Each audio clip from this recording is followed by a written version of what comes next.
Eu queria convidar vocês para abrir no livro de Atos, capítulo 17. Nós vamos ler a partir do versículo 16, essa história de como Paulo chega até uma determinada cidade para alcançar um povo, ou talvez vários povos, que vivem naquela cidade, ou que viviam naquela cidade, que é a cidade de Atenas. Eu queria convidar todos vocês para ficarem em pé para nós lermos Atos, capítulo 17, do versículo 16 em diante. Nós vamos ler até o final do versículo 34. Atos 17, do 16 em diante.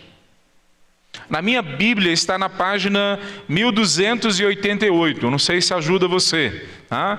Atos 17, do versículo 16 até o 34. A palavra de Deus diz assim: Enquanto Paulo esperava por eles em Atenas, ficou muito indignado ao ver ídolos por toda a cidade. Por isso ia à sinagoga para debater com os judeus e gentios tementes a Deus, e falava diariamente na praça pública a todos que estavam ali.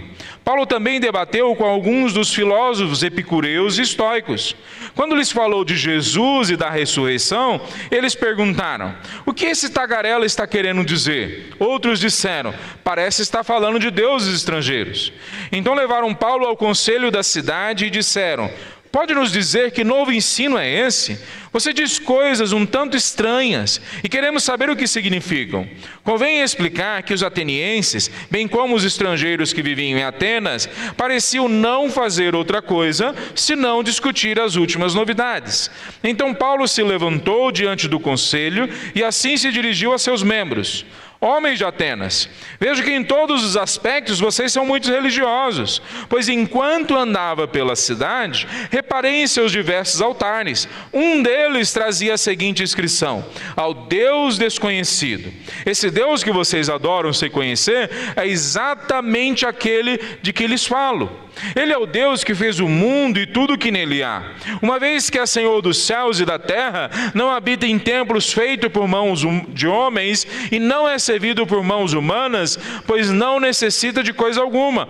Ele mesmo dá vida e fôlego a tudo e supre cada necessidade.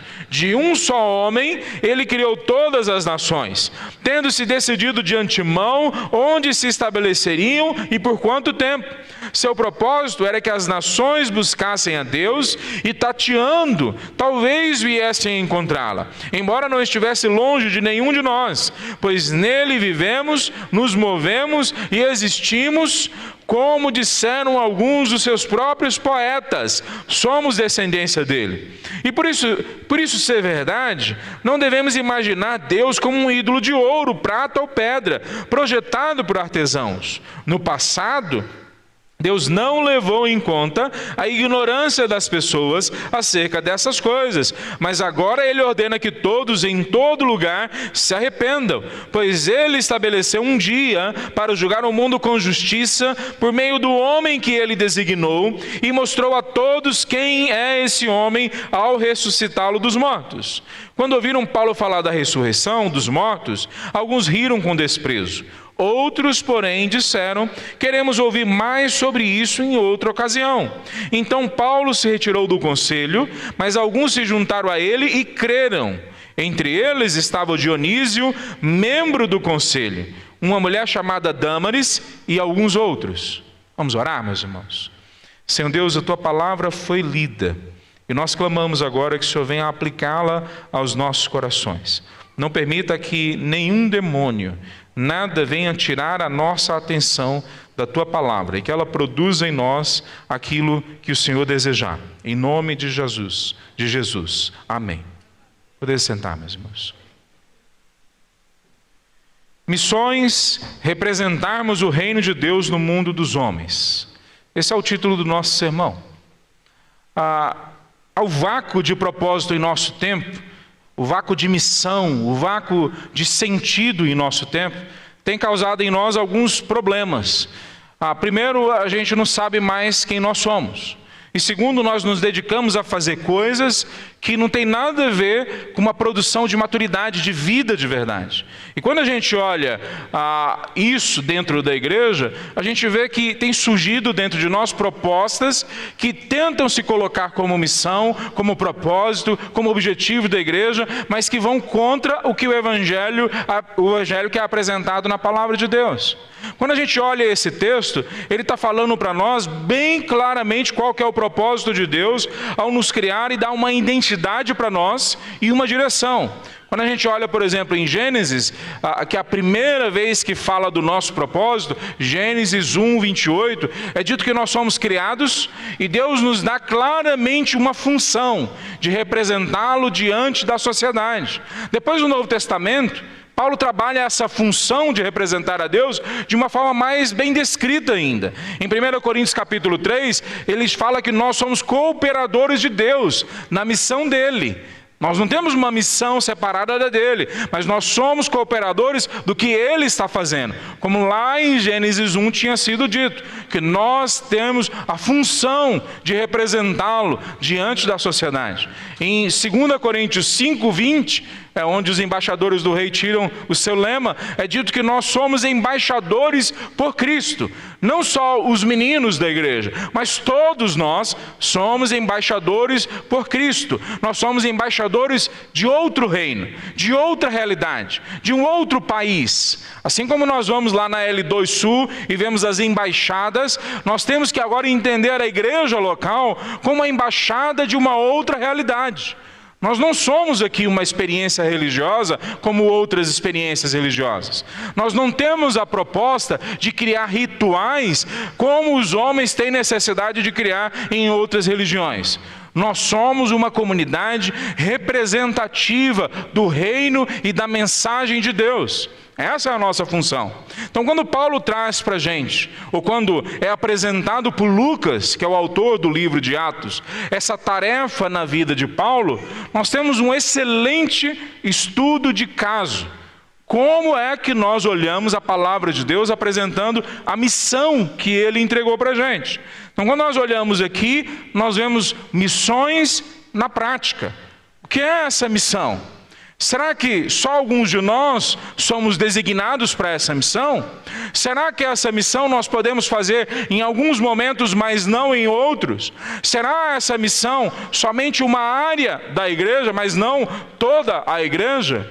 Quer dizer, o que esse texto traz para nós? Óbvio que outros textos podem trazer mais coisas e aprofundar certas implicações. Mas eu creio que esse texto está dizendo para nós a seguinte coisa: missões é a ação de representarmos o reino de Deus com todos os recursos que temos, apresentando o evangelho de forma clara a pessoas de todas as culturas, envolvendo todos os membros da igreja, alguns atuando dentro das quatro paredes, outros fora das quatro paredes, outros construindo a realidade dentro da igreja local.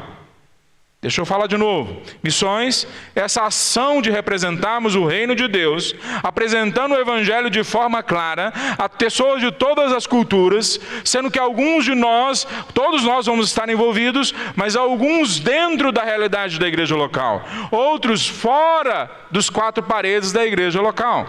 É o que o texto apresenta para nós.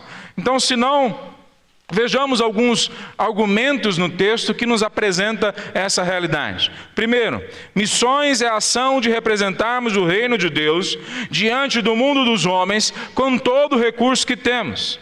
Antes da gente olhar mais esse texto com atenção, a gente precisa diferenciar uma palavra ou duas palavras. São dois conceitos diferentes. A palavra missão e a palavra missões. Ela no plural e ela no singular. Quando nós falamos missão no singular, na teologia, na missiologia, pegando o que a palavra de Deus está apresentando, nós estamos nos referindo à missão de Deus. Só existe uma missão no universo, não existe outra missão.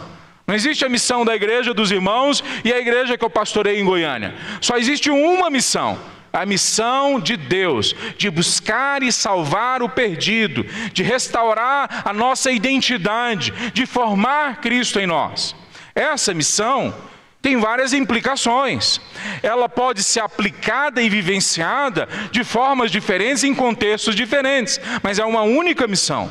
Então, se você não faz parte desta missão, é porque você ainda é pessoa ou povo não alcançado.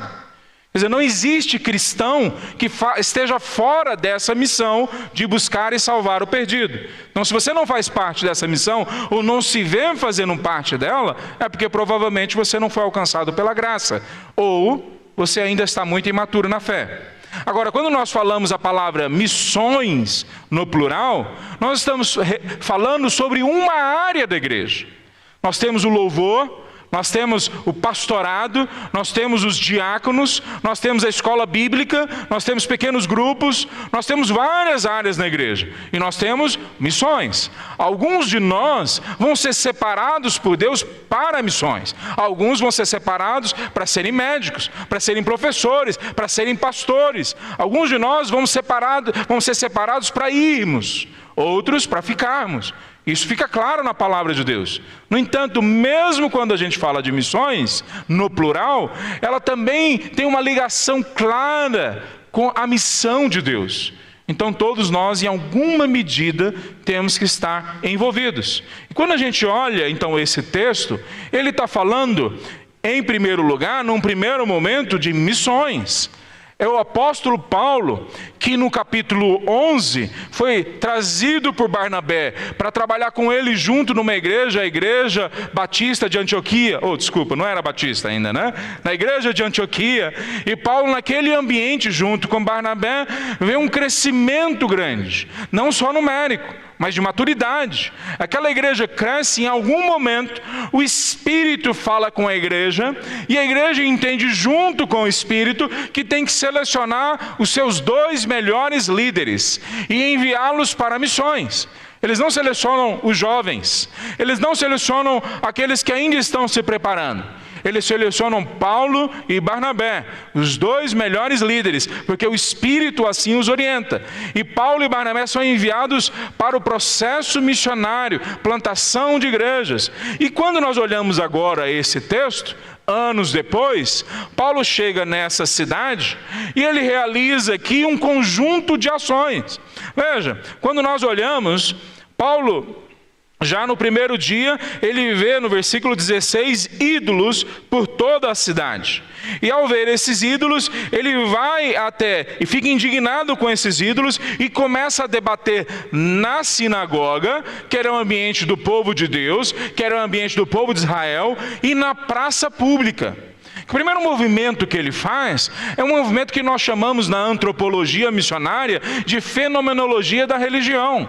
Ele avalia os rituais, os significados, o que está acontecendo naquela cultura em termos antropológicos. Mais do que isso, na sequência, ele debate e fala sobre filósofos epicureus, filósofos que eles bem conheciam no mundo grego. Então ele se relaciona com a filosofia. Mais um pouco para frente, ele cita um poeta, como alguns dos seus poetas falaram, somos descendência dele. Então ele cita um poeta. Então ele usa a antropologia, ele usa a filosofia, ele usa a literatura. Em outro momento, ele cita o Deus desconhecido, que faz parte da história daquele povo.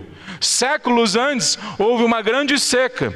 Nenhum Deus que eles adoravam, mesmo depois de receberem sacrifícios, conseguiu resolver a seca.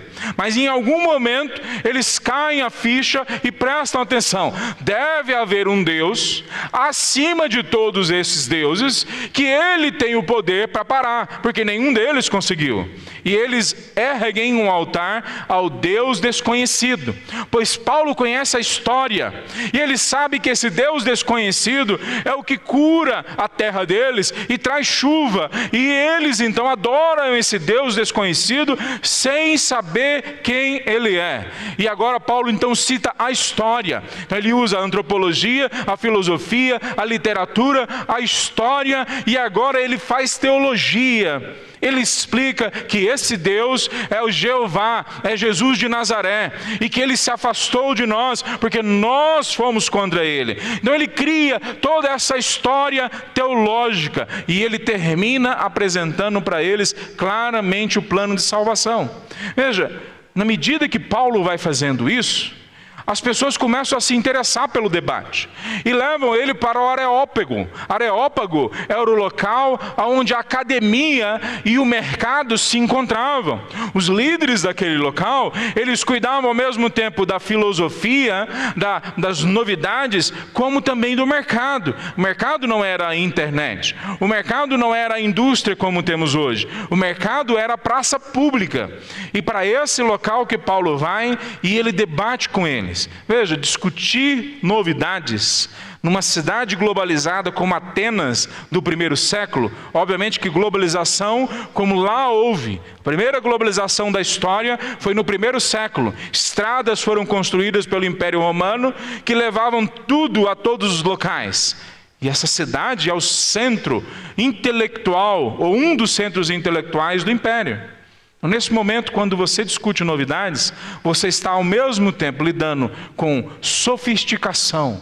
Quem sabe discutir é que é sofisticado. E ao mesmo tempo você está discutindo também como você tem uma ascensão social. Quem discute, quem tem espaço, é quem vai crescer diante da sociedade. Paulo reage a tudo isso com todos esses recursos e usa basicamente o que nós missionários temos que fazer como equipe, mas ele sozinho faz todo o trabalho de uma equipe. Então, qual que é a primeira coisa que nós aprendemos com Paulo? Que quando nós falamos de missões, nós não estamos falando de uma tarefa plana, simples, que só um tipo de pessoa pode fazer. Nós estamos falando de uma tarefa plural, que precisa de empresários, sociólogos, filósofos, professores, médicos, porque precisa de pesquisadores para ir na frente e criar uma estrutura clara de apresentação do Evangelho. Então, o que a Paulo apresenta para nós sobre missões? Missões é a ação de representarmos o reino de Deus com todos os recursos que temos. Então, essa é a primeira mensagem que Paulo traz para nós.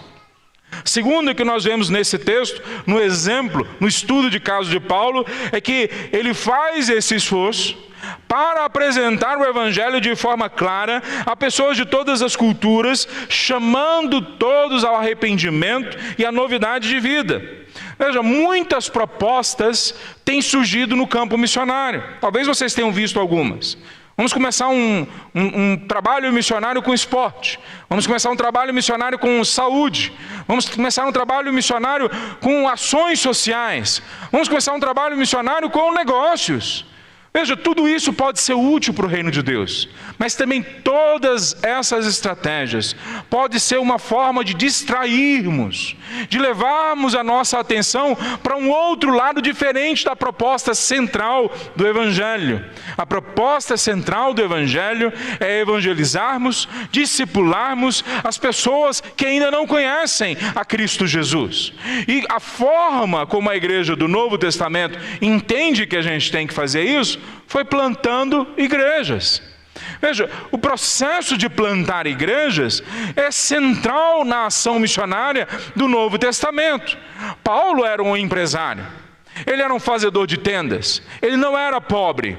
Fica nas entrelinhas, e só para ficar claro, entrelinhas também é texto bíblico, é o contexto onde acontece o texto. Fica nas entrelinhas que em alguns momentos Paulo sustenta alguns com o dinheiro que ele ganha na sua empresa.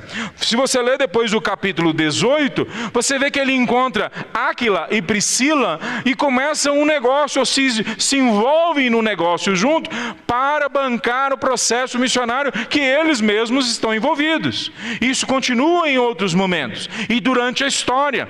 Nós não descobrimos nada novo quando nós falamos em envolvermos em todas as áreas da sociedade para levarmos o Evangelho de todas as formas possíveis. No primeiro século já era assim, mas qual que é a questão central que Paulo mostra para nós?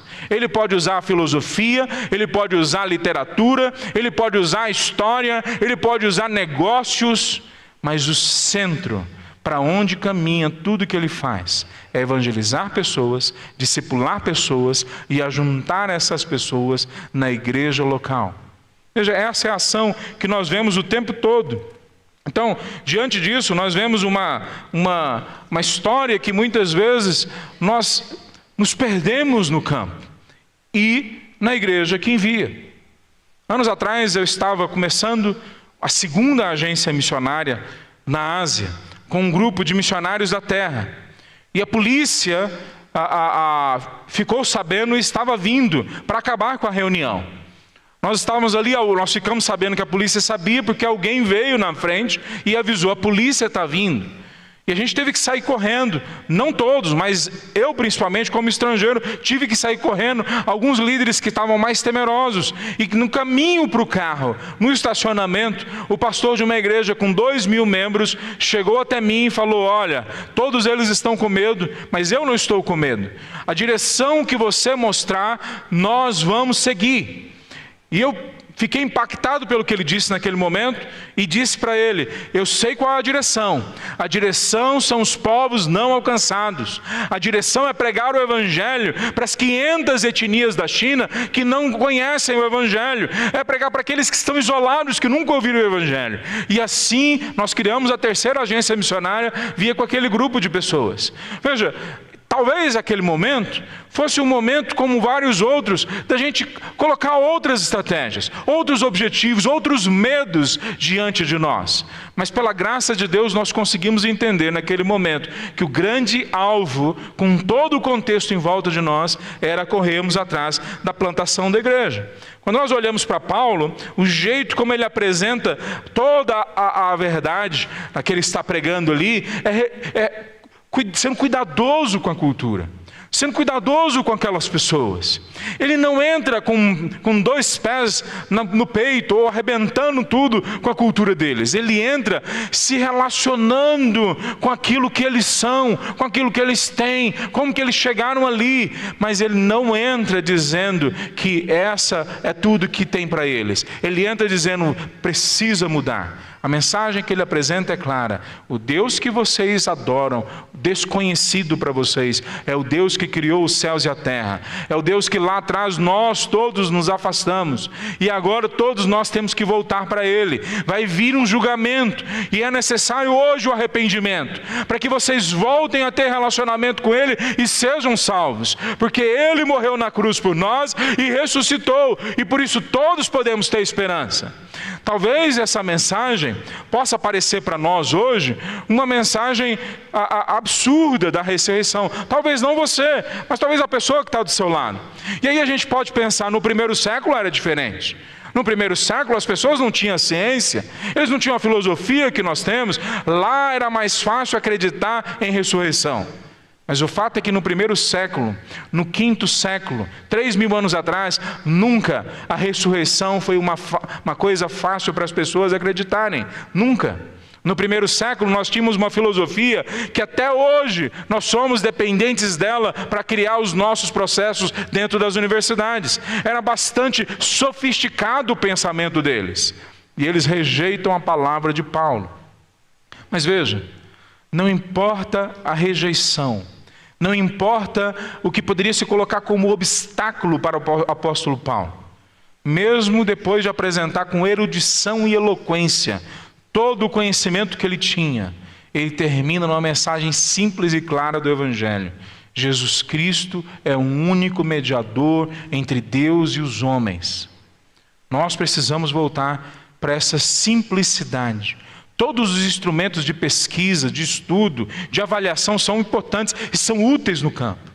Mas a mensagem central é sempre aqui: Cristo Jesus morreu na cruz em substituição por nós. E hoje nós temos que nos render a Ele. Essa é a mensagem que ele prega nesse texto com bastante clareza. Veja, ele constrói o discurso dele usando provavelmente uma forma aristotélica. Então eles entendem o que Paulo está fazendo. O que é que ele está fazendo? Ele está subindo passo a passo para chegar num clímax. E o clímax, para toda a filosofia do primeiro século, para toda a filosofia grega, tinha que ser algo de arrebatar os corações. Mas quando chega no clímax do sermão, clímax do sermão dele é: Cristo morreu por vocês e ressuscitou. E agora você tem que se entregar a esse Senhor e abandonar todos os seus deuses, todas as suas prioridades, tudo que você entendeu como sentido de vida, como missão para você, tudo que você entendeu como sua identidade. Eu entendo bem a sua identidade, Paulo está falando para eles: abandone tudo isso agora por Ele. Uma mensagem dura para todos, do primeiro século até agora, uma mensagem dura. Jesus não veio para trazer uma religião da vida mansa. Jesus não veio para trazer uma religião fácil. Jesus veio para dizer que nós fracassamos em sermos seres humanos. E agora tem uma outra proposta, uma missão que Ele dá para nós. E o clímax de Paulo faz a conversa encerrar, mas alguns vêm até Ele. Alguns creem em Cristo Jesus.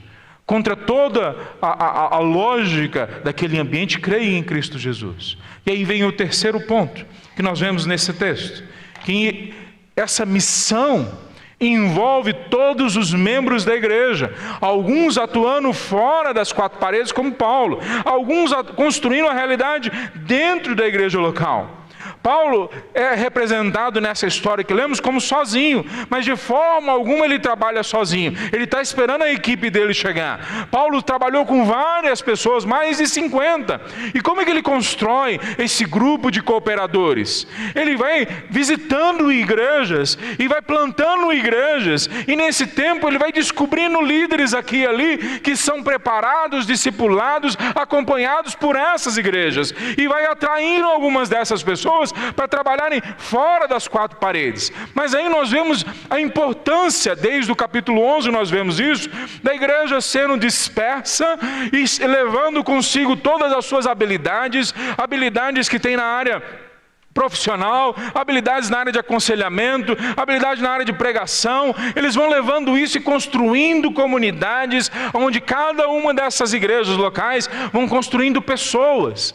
É por isso que nós precisamos praticar o pequeno grupo nas nossas igrejas. É por isso que nós precisamos da escola bíblica. É por isso que nós precisamos da pregação clara do Evangelho. É por isso que nós precisamos do ajuntamento. E só estar distante via internet não é o suficiente, com todos os benefícios que a tecnologia possa trazer, porque quando nós estamos aqui, é que eu posso usufruir dos dons e consolações e ações do Espírito Santo na sua vida. Então você traz o que você recebeu de Deus, e eu trago o que eu recebi de Deus, e todos nós agora nos relacionamos com isso, pois toda a caminhada de Paulo é sempre junto das igrejas locais. Ele é enviado para uma igreja, a igreja de Antioquia, lá no capítulo 13, mas no capítulo 15 de Romanos, ele tem um alvo agora de ir para a Espanha, e no versículo 23 ele fala para aquela igreja, para a igreja de Roma: eu vou para mais distante, e agora a minha igreja enviadora, que também é a igreja que me preparou, que também é a igreja que me acompanha, não vai ter condições de me acompanhar, então eu quero que vocês me acompanhem a partir de Roma, porque fica mais próximo da Espanha. Então Paulo vai alimentando essa lógica, e depois ele constrói isso com todas as palavras em Efésios capítulo 4, do versículo 11 ao 16. Qual que é a lógica? Que quando todos nós trabalhamos juntos, então todos nós exercendo os dons, habilidades, usando os recursos que recebemos, crescemos a imagem de Cristo Jesus. Então ele constrói essa ideia, e quando nós olhamos nesse texto, esse grupo de irmãos, esse grupo de pessoas que se convertem e se tornam nossos irmãos, que é Dionísio e Dâmenes, é de se supor, ele e outros que se converteram, que Paulo vai fazer com eles a mesma coisa que ele fez em todos os momentos. Toda a equipe dele veio de igrejas locais, ele tem uma igreja local, e agora ele vai envolver esses dois numa igreja local que vai ter liderança, que vai ter propósito, que vai ter direção, que vai preparar líderes, que vai se organizar no meio de uma sociedade hostil ao Evangelho. 300 anos, a igreja do primeiro século teve que enfrentar uma sociedade que a odiava, e mesmo assim eles sobreviveram. É lógico que nós sabemos que eles sobreviveram por causa da ação do Espírito Santo. Mas a ação do Espírito Santo foi de construir comunidades. Evangeliza, discipula, ajunta essas pessoas numa comunidade. Forma novos líderes, envia esses líderes para outros locais para iniciarem novas comunidades. Essa comunidade se chama igreja local. Então, o que é que Paulo apresenta para a gente como a tarefa missionária? Ele apresenta para nós que a tarefa missionária é usarmos todos os recursos que temos para representarmos a Deus. Ao fazermos isso, nós temos que fazer com a certeza de que a mensagem central está claramente sendo exposta para todos, de todas as culturas. E nós fazemos isso envolvendo todos da igreja, aqueles que vão e aqueles que ficam. Aqueles que vão para fora das quatro paredes, rompendo barreiras culturais, étnicas, geográficas, sociais, e aqueles que ficam dentro da igreja, preparando mais pessoas para ir no mesmo movimento. Então, diante disso, como que a gente pode concluir esse sermão? Eu queria concluir de duas formas com os irmãos. Primeira forma, que diante dessa mensagem que missões na prática, a partir do modelo de Paulo, apresenta de definição, eu queria que a gente pensasse o seguinte: desde o início nós somos chamados para sermos representantes de Cristo, representantes de Deus diante da sociedade, desde Gênesis. Isso não começou no Novo Testamento.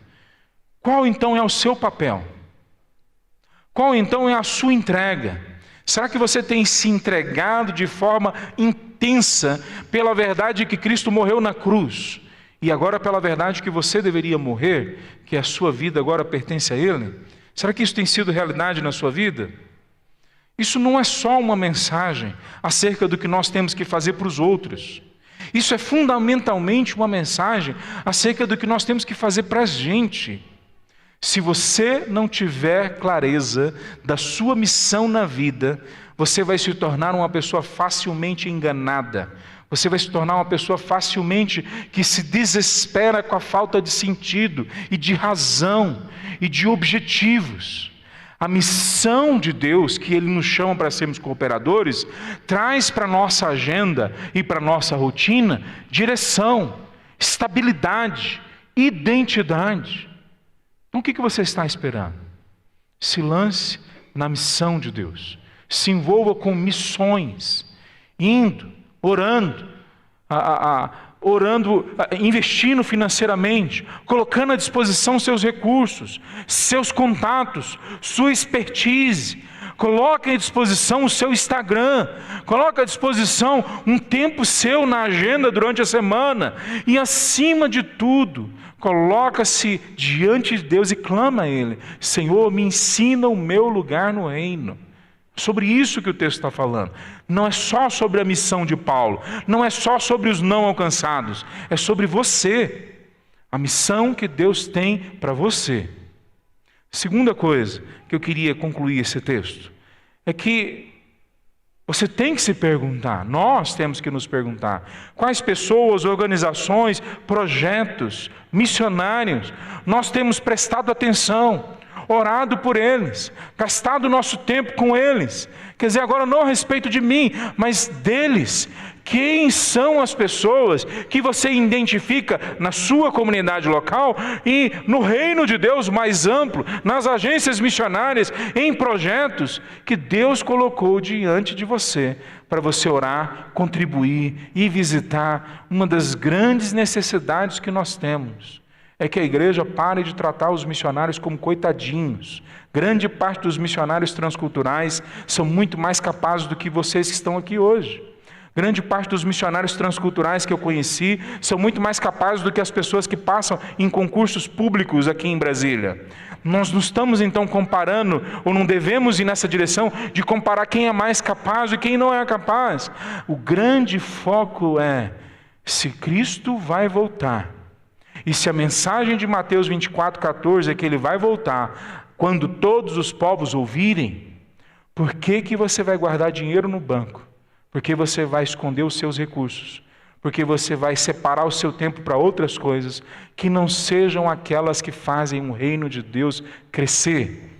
Você pode não ter sido chamado para trabalhar com quilombolas, mas tem pessoas vivendo lá no meio deles. Você pode não ter sido chamado para trabalhar na Ásia ou na África, mas pessoas foram e saíram do nosso meio, ou estão no nosso meio com o alvo de preparar o caminho para aqueles que vão. Assim são os seminários, assim é a junta de missões, assim são as mais de 100 agências missionárias fidedignas, fiéis que nós temos no Brasil.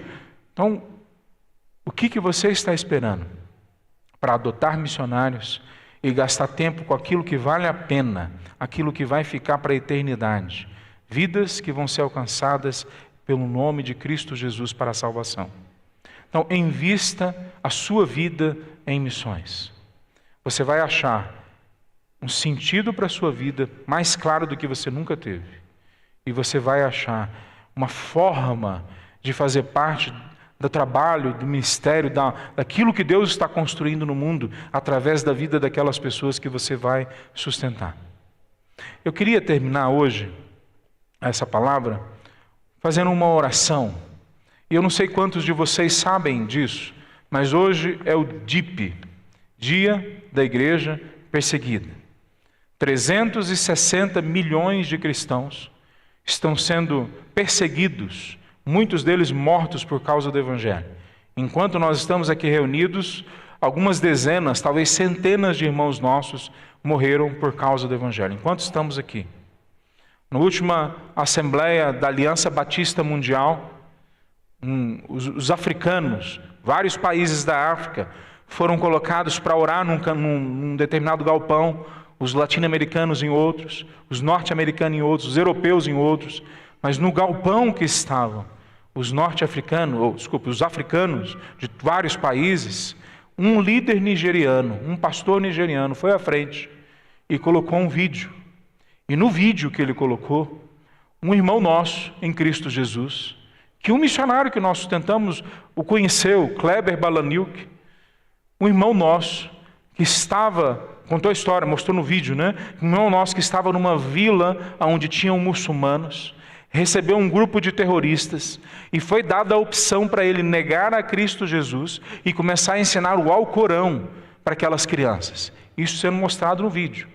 E o nosso irmão em Cristo Jesus, que nós sabemos o nome, que se relacionou inclusive com missionários brasileiros, da Junta de Missões Mundiais, não negou a Cristo Jesus e se opôs a ter que ensinar o Alcorão para aquelas crianças.